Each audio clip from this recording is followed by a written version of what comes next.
মই আজি ভেজিটেবল ওটছৰ চিল্লা বনাবলৈ লৈছোঁ। প্ৰথম মই গাজৰ এটা ল'লোঁ, পিঁয়াজ ল'লোঁ এটা, বন্ধাকবি অলপমান ল'লোঁ,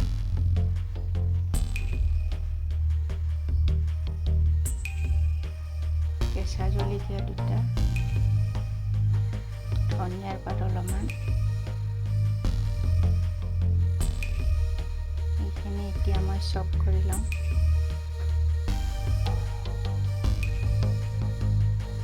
এতিয়া কণী এটা ভাঙি ল'লোঁ।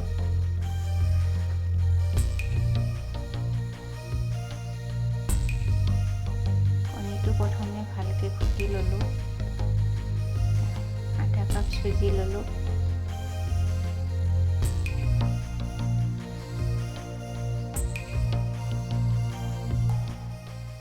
ওটছ 1 কাপ ল'লোঁ, ভালকৈ এনেকৈ মিক্স কৰি ল'লোঁ।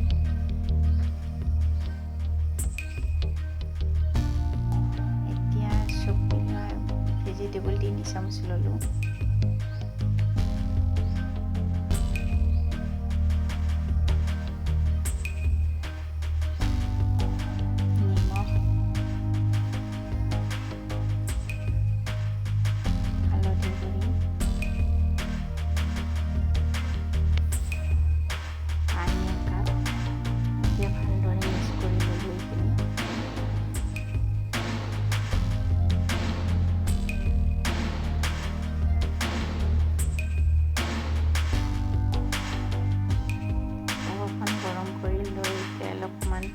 মুচি ল'ব লাগে, এনেকৈ বেছি তেল দিব নালাগে, অলপমান ব্ৰাছেৰে মুচি ল'লে হয়। বেছি তেল খোৱাটো ভাল কথা নহয়, সেইকাৰণে তেল বেছি খাব নালাগে।